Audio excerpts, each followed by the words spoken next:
Hi students, welcome to Jagan's classroom. This is M. Jagan Mohan Rao, PGT in Commerce. I have made already 2 videos on Bill of Exchange chapter. This is the third part. In this part, I am going to teach the accounting treatment of Bill of Exchange. ఈ accounting treatment మీరు జాగ్రత్తగా నేర్చుకున్నట్లయితే మీరు ఎగ్జామ్లో ఇచ్చే ప్రాబ్లమ్ని ముందు identify చేయగలరు, ఏ సిచ్యువేషన్లో ఉంది ఆ ప్రాబ్లం అని. సో ఐడెంటిఫై చేయగానే you can write journal entries. Okay, so ఈ పార్ట్లో మీకు accounting treatment for bills of exchange గురించి ఎక్స్ప్లెయిన్ చేయబోతున్నాను. జాగ్రత్తగా వినండి. Bills of exchange are classified into 2 types. మనకి బిల్స్ 2 types. మనకి ఫస్ట్ ఇయర్లో ఆల్రెడీ ఆ బిల్స్ గురించి చిన్న అవగాహన ఉండి ఉంటుంది. సబ్సిడరీ బుక్స్లో 8 సబ్సిడరీ బుక్స్లో bills receivable book, bills payable book అని మనం నేర్చుకోవడం జరిగింది. అలాగే ఫైనల్ అకౌంట్స్ చేసేటప్పుడు బిల్స్ రిసీవబుల్ని అసెట్స్లో చూపించాం, బిల్స్ పేబుల్నేమో లయబిలిటీస్లో చూపించాం. So bills of exchange are classified into 2 types. One is bills receivable, another one is that bills payable. అయితే బిల్స్ రిసీవబుల్ అని ఏ బిల్ అని పిలుస్తాం, అలాగే బిల్స్ పేబుల్ని ఏ బిల్ అని పిలుస్తాం. For the person who draws the bill of exchange and gets it back after its due acceptance. Seller బిల్ని draw చేసి తర్వాత బయ్యర్ దగ్గర నుంచి యాక్సెప్టెన్స్ తీసుకొని ఆ బిల్ని మరలా వెనక్కి తీసుకుంటాడు. ఇది మనం ఎంతవరకు చెప్పుకున్నది ఫాస్ట్ 2 వీడియోస్లో. సో ఈ విధంగా సెల్లర్ ఆ బిల్ని తిరిగి తీసుకోగానే సంతకం తీసుకొని తన దగ్గర సెల్లర్ దగ్గర ఉన్న యాక్సెప్టెన్స్తో ఉన్న బిల్నే మనం బిల్స్ రిసీవబుల్ అని పిలుస్తాం. సెల్లర్ దగ్గర బయ్యర్ యాక్సెప్ట్ చేసి సంతకం చేసిన బిల్ని తిరిగి సెల్లర్ తీసుకుంటాడు కదా, ఆ బిల్ని బిల్స్ రిసీవబుల్ అని పిలుస్తాం. అంటే సెల్లర్ దగ్గర ఉండే బిల్ని బిల్స్ రిసీవబుల్ అని పిలుస్తాం. So it is bills receivable. Bills రిసీవబుల్ని మనం B/R అని రాస్తాం. ఆల్రెడీ ఫస్ట్ ఇయర్లో మనం చూసాం. It is an asset. Bills receivable is an asset like debtors. డెటార్స్ని మనం ఏ విధంగా అసెట్స్లో చూపిస్తామో బిల్స్ రిసీవబుల్ కూడా అసెట్ అవుతుంది, అంటే ఆస్తి. For the person who accepts the bill. ఎవరు బిల్ని యాక్సెప్ట్ చేశారు? The buyer. ఆ బయ్యర్ యాక్సెప్ట్ చేస్తే ఎంత మొత్తానికి యాక్సెప్ట్ చేశాడో ఆ బిల్ని, అంటే బయ్యర్ దగ్గర బిల్ ఏమి ఉండదు, కానీ ఆయన యాక్సెప్ట్ చేసిన బిల్ అమౌంట్ని ఏ విధంగా పరిగణిస్తాడు అంటే ఇట్ ఈజ్ బిల్స్ పేబుల్. ఇక్కడ చూడండి, ఇక్కడ 2 బిల్లులు ఉండవు. చాలామంది స్టూడెంట్స్ కన్ఫ్యూజ్ అవుతుంటారు. ఇక్కడ 2 బిల్లులు ఉండవు, ఒకే ఒక బిల్ ఉంటుంది. ఆ బిల్ సంతకం చేసిన తర్వాత సెల్లర్ దగ్గర ఉంటుంది. సో బయ్యర్ దగ్గర బిల్ ఏమి ఉండదు, కానీ బయ్యర్ సెల్లర్కి బాకీ పడి ఉన్నట్టు, బిల్ రాసి ఇచ్చినట్టు, సంతకం పెట్టినట్టు ఆయన ఆ బిల్ మీద ఉన్న అమౌంట్కి బిల్స్ పేబుల్ కింద నోట్ చేసుకుంటారు, తన అకౌంట్లో రాసుకుంటారు. So it is bills payable. Okay bill, ఇక్కడ 2 బిల్స్ ఉండవు. It is a liability. Bills payable is always a liability like creditors. Okay, bills receivable, debtors are assets, bills payable and creditors are liabilities. Okay, ఈ విషయం మనం ముందు తెలుసుకున్నట్లయితే మనకి accounting ట్రీట్మెంట్లో చాలా easy అవుతుంది. So bills receivable is an asset, bills payable is a liability, that's it. Okay, methods of dealing with a bill of exchange by drawer. So bill of ఎక్స్చేంజ్లో methods, those are called as situations also. So 4 methods ఉన్నాయని మనం గతంలో చెప్పుకున్నాం, గత వీడియోస్లో చెప్పుకోవడం జరిగింది. So those are, అంటే డ్రార్కి సంబంధించి ఈ సిచ్యువేషన్స్, ఈ మెథడ్స్ ఉంటాయి. Here drawer, he may retain or keep the bill in his own position. అంటే సెల్లర్ ఎవరైతే ఉన్నారో ఆ బిల్ని గడువు తేదీ వరకు తన దగ్గరే ఉంచుకుంటే అదొక మెథడ్. అదొక సిచ్యువేషన్ అనమాట. సో సెల్లర్ దగ్గర బిల్లు ఉంటే, own possession. Next one, he may discount the bill with a bank. ఇది ఆల్రెడీ మీకు సెకండ్ వీడియోలో చెప్పాను, డిస్కౌంట్ విత్ ఎ బ్యాంక్ అని. సో ఒకవేళ బ్యాంకులో డిస్కౌంట్ చేసుకున్నట్లయితే that is the second method. The third one is that he may endorse or transfer the bill to his creditor. ఈ seller ఎవరైతే ఉన్నాడో తను ఇంకెవరికైనా థర్డ్ పర్సన్కి బాకీ పడి ఉన్నట్టయితే ఆ వ్యక్తికి తన దగ్గర ఉన్న బిల్ని ట్రాన్స్ఫర్ చేస్తాడు. That process is called, I have already taught, endorsement. ఆ ప్రాసెస్ని ఏమని పిలుస్తాం? ఎండార్స్మెంట్ అని పిలుస్తాం. So that is the third method or third situation. And the last and fourth one, he may send the bill to the bank for collection. So ఒక్కోసారి ఏమవుతుందంటే తన బిల్ని కలెక్ట్ చేయమని బ్యాంక్ సెండ్ చేస్తారు. So that situation or that method is called as bill send for collection. These are the 4 methods in bill of exchange. Okay, so వీటి మీద మనం journal entries ఈ వీడియోలో నేర్చుకోవడం జరుగుతుంది. అయితే ఇంటర్మీడియట్కి వచ్చేసరికి, సెకండ్ ఇయర్ ఇంటర్మీడియట్కి వచ్చేసరికి మనకి ఎగ్జామ్లో, పబ్లిక్ ఎగ్జామినేషన్స్లో డ్రాకి సంబంధించిన బుక్స్ యొక్క జర్నల్ ఎంట్రీస్ అడగడం జరుగుతుంది. డ్రాయి బుక్స్లోని జర్నల్ ఎంట్రీస్ అడగటం లేదు. అంటే మనకి టెక్స్ట్ బుక్లో డ్రాయికి సంబంధించిన జర్నల్ ఎంట్రీస్ అడిగినప్పటికీ కూడాను డ్రాకి సంబంధించిన జర్నల్ ఎంట్రీసే పబ్లిక్ ఎగ్జామినేషన్లో అడుగుతున్నారు. సో మీకు ఈ వీడియోలో డ్రాకి సంబంధించిన, అంటే సెల్లర్కి సంబంధించిన జర్నల్ ఎంట్రీస్, సెల్లర్కి సంబంధించిన బుక్స్ యొక్క జర్నల్ ఎంట్రీస్ని మాత్రమే మీకు ఈ వీడియోలో ఎక్స్ప్లెయిన్ చేయబోతున్నాను. Specimen journal entries in the books of drawer or seller. నమూనా అంటే జర్నల్ ఎంట్రీస్ ఈ విధంగా ఉంటాయి. మనకి ఈ జర్నల్ ఎంట్రీస్ వచ్చేస్తే ప్రతి ప్రాబ్లంలోని మారేవి జర్నల్ ఎంట్రీస్ కాదు, dates and amounts. Same journal entries ప్రతి ప్రాబ్లంలోనే వస్తాయి, మారేవి డేట్స్ అండ్ అమౌంట్స్ మారుతాయి. సో ఈ జర్నల్ ఎంట్రీస్ జాగ్రత్తగా వచ్చినట్టయితే you can do any problem in bills of exchange. Okay, when goods are sold, ఇది మన అందరికీ ఫస్ట్ ఇయర్లో తెలిసింది జర్నల్ ఎంట్రీయే. Goods, here goods are sold means on credit. అసలు బిల్స్ ఆఫ్ ఎక్స్చేంజ్ అనేది క్రెడిట్ ట్రాన్సాక్షన్స్కి, క్రెడిట్ సేల్స్కి నుంచి స్టార్ట్ అవుతుంది. సో ఇక్కడ క్రెడిట్ ట్రాన్సాక్షన్సే అనుకోవాలి. వెన్ గూడ్స్ ఆర్ సోల్డ్ అప్పుడు జర్నల్ ఎంట్రీ మనందరికీ తెలిసిందే. డ్రాయి account debtor to sales account. మనం గూడ్స్ అని రాయం, ఇవన్నీ మీకు తెలుసు రూల్స్ ఫస్ట్ ఇయర్ సంబంధించి. సో టు సేల్స్, డ్రాయి నేమ్ ఏదైతే ఇస్తారో మనకి ప్రాబ్లంలో ఆ నేమ్ ఇక్కడ రాయాలి, దట్ ఈస్ బయ్యర్. సో ఆ నేమ్ ఇక్కడ రాస్తాం.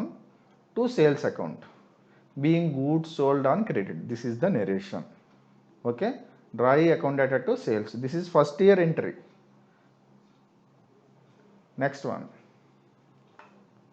when the bill is drawn, once a credit transaction occurred, the bill is drawn. Bill draw చేయడం జరుగుతుంది. సో బిల్ డ్రా చేసిన తర్వాత యాక్సెప్ట్ చేయడం జరుగుతుంది. సో అప్పుడు ఏ ఎంట్రీ వస్తుంది అంటే ఇతను గూడ్స్ నీకు బయ్యర్కి ట్రాన్స్ఫర్ చేస్తాడు. బయ్యర్ సిగ్నేచర్ చేసి బిల్ని సెల్లర్కి ఇస్తాడు. ఎవరు? డ్రార్కి ఇస్తారు. సో ఇప్పుడు ఎంట్రీ చూడండి. Bills receivable account debtor to drawee account. Bills receivable is an asset అనుకున్నాం కాబట్టి డెబిట్ చేయడం జరిగింది. Bills receivable account debtor to drawee account. So డ్రాయి is the giver, అందువల్ల క్రెడిట్ చేయడం జరిగింది. ఇవన్నీ రూల్స్ మనకు వచ్చి ఉండాలి. ఆ రూల్స్ వచ్చినట్టయితే చాలా ఈజీగా అర్థమైపోతాయి. అకౌంటింగ్ రూల్స్ ఉన్నాయి కదా మనకి, nominal account, real account, personal account. So ఆ విధంగా drawee is the giver, being the bill is drawn. So bill draw చేసి ఇవ్వడం జరిగింది కాబట్టి so bills receivable account debtor to drawee account. ఈ రెండు ఎంట్రీలు common entries for any problem.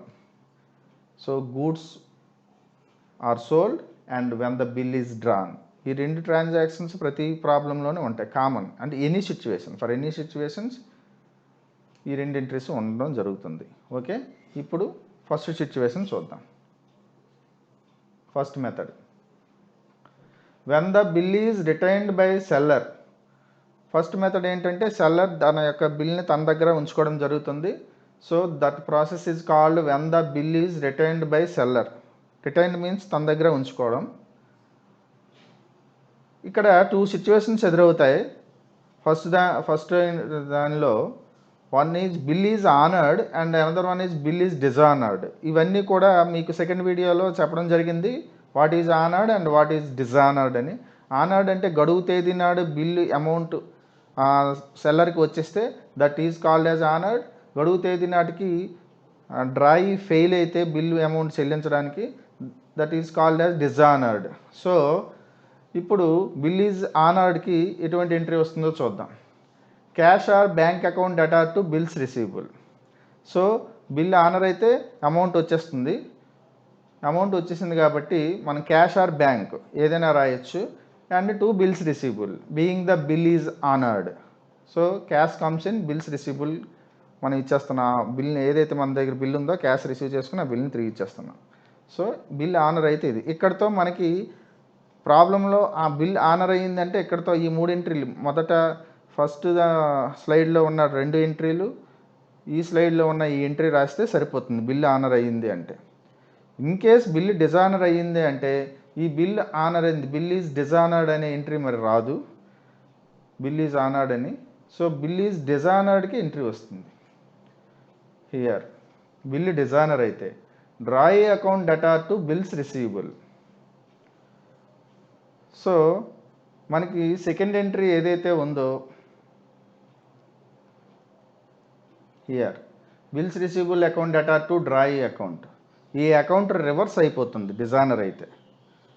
Honour అయితే cash or bank account debtor to bills receivable అని వస్తుంది. డిజానర్ అయితే మనకి ఎంట్రీ రివర్స్ అవుతుంది, డ్రాయి account debtor to bills receivable. మరలా డ్రాయి డెటార్ అయిపోతాడు. So being the bill dishonoured. Okay, bill dishonour అయితే ఈ ఎంట్రీ వస్తుంది. బిల్ డిజానర్ అయినట్టయితే some times noting charges can be applied. Noting charges గురించి మీకు సెకండ్ వీడియోలో చెప్పడం జరిగింది. వీటికి మీనింగ్స్ కావాలంటే మరలా సెకండ్ వీడియో చూడండి. Noting charges are paid by seller.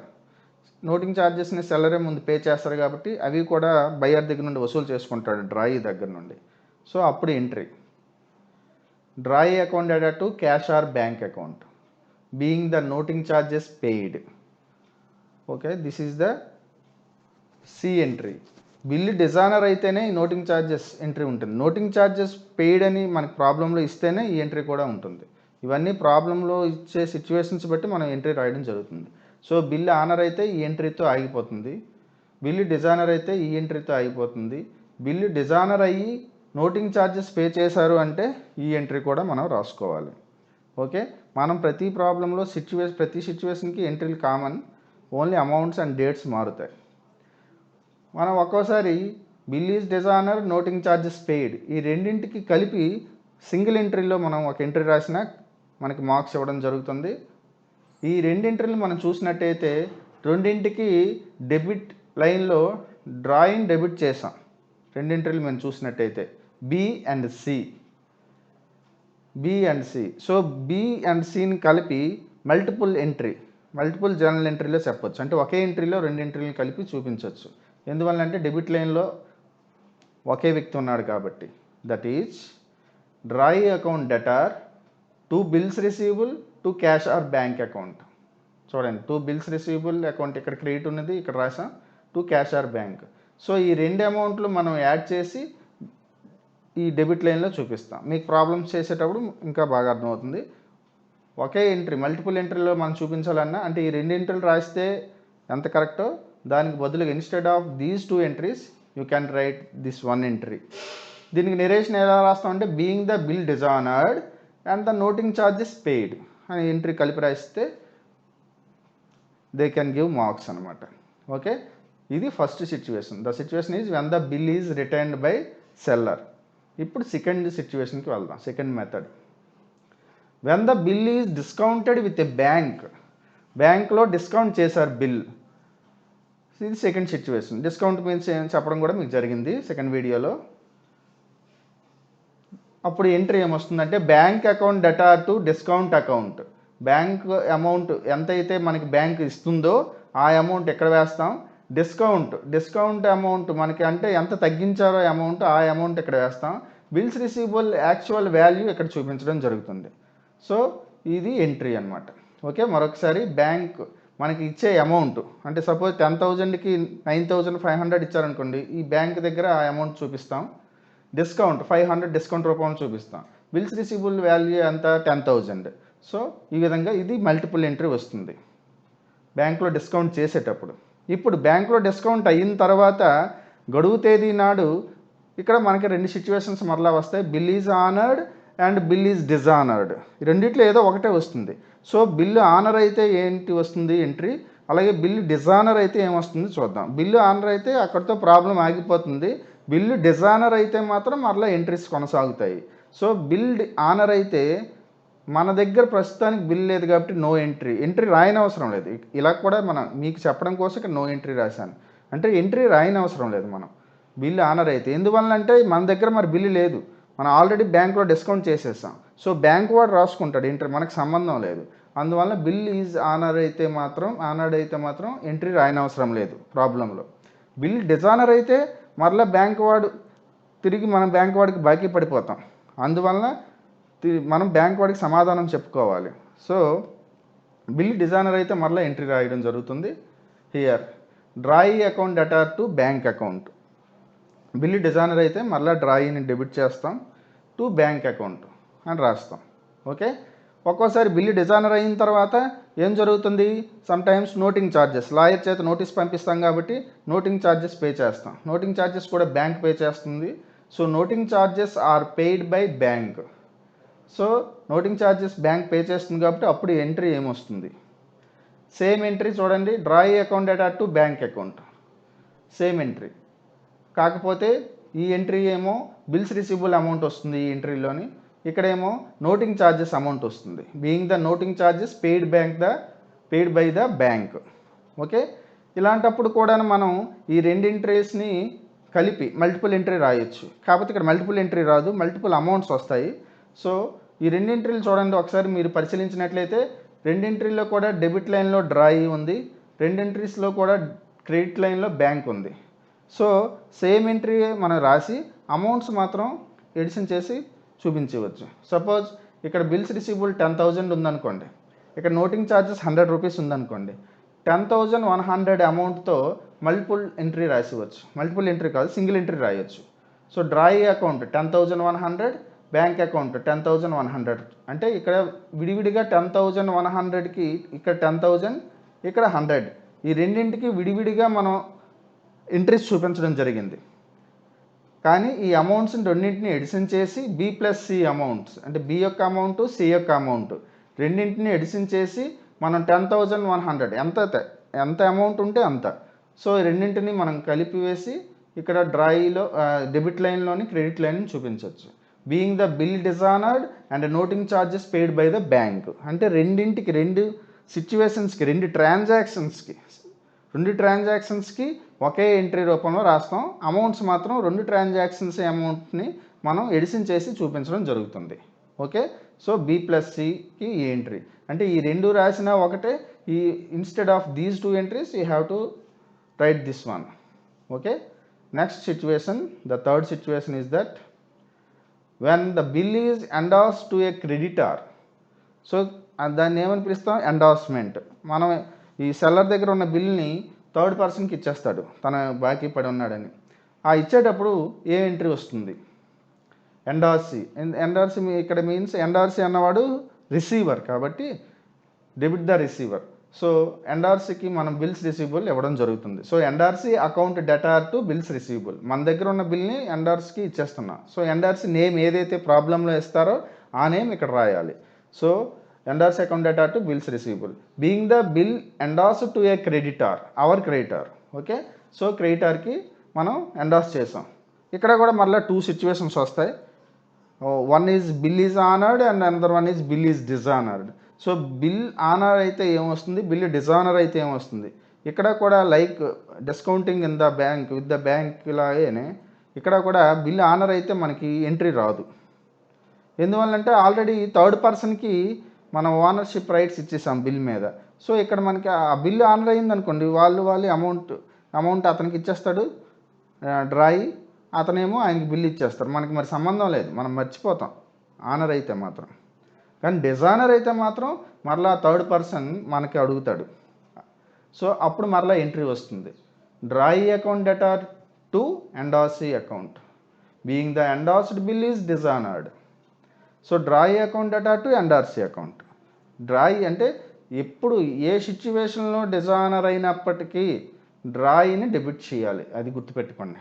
మీరు ఏ సిచ్యువేషన్ తీసుకోండి, డిజానర్ అయితే మాత్రం డ్రాయిని అంటే డ్రాయి మరలా డెటార్ అయ్యాడు మనకి, అంటే బాకీ పడి ఉన్నాడు, ఎందుకంటే డిజానర్ అయ్యింది కాబట్టి. సో అలాగే బిల్లు డిజానర్ అయిన తర్వాత కొన్ని సమయాల్లో నోటింగ్ ఛార్జెస్ పే చేస్తారు. కానీ నోటింగ్ ఛార్జెస్ ఇప్పుడు ఎవరు పే చేస్తారు? ఎండార్సీ పే చేస్తాడు. So noting charges are paid by the endorsee. So endorsee దగ్గర ఉంది బిల్ కాబట్టి నోటింగ్ ఛార్జెస్ కూడా ఫస్ట్ ఎండార్సీ పే చేస్తాడు. సో సేమ్ ఎంట్రీ చూడండి, ఇప్పుడు drawee account debtor to endorsee account, ఇక్కడ కూడా అలాగే ఉంది. కాదు నెరేషన్ మారుతుంది, being the noting charges paid by the endorsee. So same entry వస్తుంది, కాకపోతే అమౌంట్స్ మారుతాయి. ఇక్కడేమో బి దగ్గర ఏమో బి ట్రాన్సాక్షన్ దగ్గర బిల్ యొక్క అమౌంట్ వస్తుంది, బిల్ ఎంత అయితే అంత. సి ట్రాన్సాక్షన్ దగ్గర నోటింగ్ ఛార్జెస్ అమౌంట్ వస్తుంది. సో రెండింటికి కలిపి మళ్ళీ సేమ్ ఒకే ఎంట్రీ రాయొచ్చు బి ప్లస్ సిని.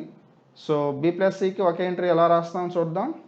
Same drawee account debtor to endorsee account, కాకపోతే ఈ రెండు ఎంట్రీస్ యొక్క అమౌంట్ని కలిపి ఇక్కడ చూపించేస్తాం, like last situation.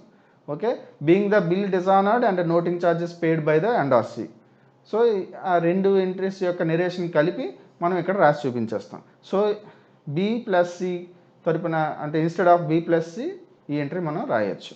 Okay, bill dishonour అయితే. Next the fourth situation, when the bill is sent to the bank for collection. So బ్యాంక్కి బిల్లు పంపించినప్పుడు, బ్యాంక్కి బిల్లు పంపించడం అంటే ఓనర్షిప్ రైట్స్ మన దగ్గరే ఉంటాయి, మన బదులుగా బ్యాంకు కలెక్ట్ చేసి మన అకౌంట్లో వేస్తారు. ఇవన్నీ మీకు చెప్పడం జరిగింది లాస్ట్ వీడియోస్లో, అకౌంట్లో వేస్తారు. సో బ్యాంక్ ఏజెంట్గా వర్క్ చేస్తుంది ఇక్కడ.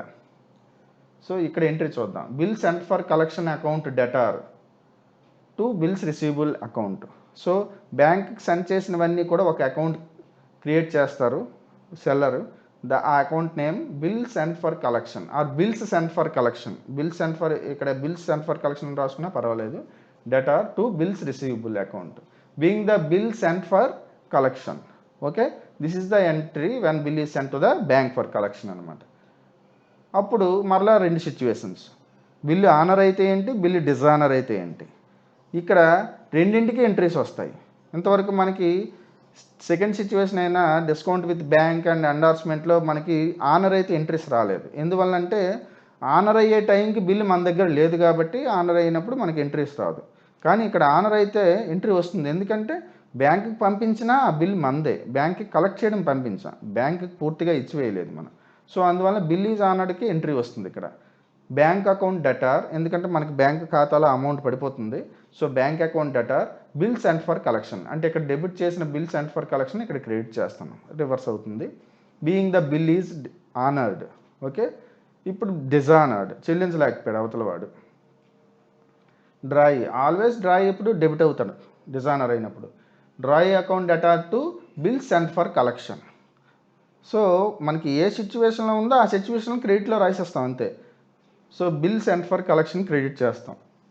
Being the bill is dishonoured, so automatically bill dishonour అయిన తర్వాత మనకి నోటింగ్ ఛార్జెస్ ప్రాబ్లంలో ఇవ్వడం జరుగుతుంది. సో నోటింగ్ ఛార్జెస్ కోసం ఇప్పుడు మనకి ఎంట్రీ రాసుకోవాలి. ఇప్పుడు ఆ బిల్ ఎవరి దగ్గర ఉంది, బ్యాంక్కి పంపించాం కదా. సో నోటింగ్ ఛార్జెస్ బ్యాంక్ ద్వారా మనం పే చేస్తాం కాబట్టి noting charges are paid by the bank. అప్పుడు entry drawee account debtor to bank account. ఇక్కడ మారిపోతుంది చూడండి, క్రెడిట్ లైన్ మారింది. గత రెండు సిచ్యువేషన్లో డెబిట్ క్రెడిట్ ఈక్వల్ అయ్యింది, ఫస్ట్ సిచ్యువేషన్ కాకుండా. సెకండ్ సిచ్యువేషన్, థర్డ్ సిచ్యువేషన్లో డెబిట్ క్రెడిట్ రెండు ఈక్వల్ అయ్యాయి, కానీ ఇక్కడ డెబిట్ మాత్రం ఈక్వల్ అయింది, క్రెడిట్ మారిపోయింది. ఇక్కడేమో to bill sent for collection వచ్చింది క్రెడిట్ లైన్లో, ఇక్కడ టు బ్యాంక్ అకౌంట్ వచ్చింది. So being the noting charges paid by the bank. ఇక్కడ కూడా మనం మల్టిపుల్ ఎంట్రీ రాయొచ్చు, అంటే ఒక లైన్లో రెండు, ఒక లైన్లో ఒకటి, డెబిట్ లైన్లో ఒకటి, క్రెడిట్ లైన్లో రెండు లైన్స్ వస్తాయి. సో మల్టిపుల్ ఎంట్రీ రాయొచ్చు. ఎలా చూద్దాం, బి ప్లస్ సి కలిపినట్టయితే drawee account debtor to bill sent for collection account, to bill sent for collection account to bank account. So first of all bills and for కలెక్షన్లో bills receivable amount ఎంతైతే ఉందో అంత amount మనం చూపించడం జరుగుతుంది. ఇక్కడ noting charges amount ఎంత ఉందో అంత చూపించడం జరుగుతుంది. ఈ రెండు ఎడిషన్ చేసి ఈ డెబిట్ లైన్లో డ్రాయి దగ్గర రాయడం జరుగుతుంది. సో ఈ రెండు ఎడిషన్ చేసిన టోటల్ వాల్యూ డ్రాయి దగ్గర వేయాలి. ఎందుకంటే జనరల్ ఎంట్రీలో debit amount credit amount equal అవ్వాలి కదా. ఈక్వల్ అవ్వకపోతే డ్యూయల్ ఎంటిటీ కాన్సెప్ట్కి మనం న్యాయం చేసినట్టు కాదు. Okay, so being the bill is dishonoured and the noting charges paid by the bank. Okay, ఈ విధంగా నెరేషన్ రాసిస్తాం. సో ఈ బిల్స్ ఆఫ్ ఎక్స్చేంజ్కి వచ్చేసరికి జర్నల్ ఎంట్రీసే మెయిన్ హార్ట్. సో జర్నల్ ఎంట్రీస్ని మనం రూల్ ప్రకారం మనకున్న అకౌంటింగ్ రూల్స్ ప్రకారమైనా రాసుకోవచ్చు, లేదా సమ్ టైమ్స్ సిచ్యువేషన్స్ తగ్గట్టు మనం జర్నల్ ఎంట్రీస్ని బైహార్ట్ చేసిస్తే ఇంకా ఈజీగా ఉండొచ్చు. You can answer any problem given in the exams. Okay, so dear students, practice well these journal entries. Next వీడియోస్లో మీకు మన ప్రాబ్లమ్స్ జర్నల్ ఎంట్రీస్ని ఇదే జర్నల్ ఎంట్రీస్తో ప్రాబ్లమ్స్ చేయడం జరుగుతుంది. Wait for that video. So first video second video చూసిన వాళ్ళు మాత్రమే third video చూడండి. డైరెక్ట్గా ఈ వీడియో చూసినట్టయితే మీకు అర్థం కాకపోవచ్చు. So thank you so much for watching this video. Please like and share to the commerce students and subscribe my channel if you haven't subscribed yet. My channel name is Jagan Mohan JMR. Thank you very much.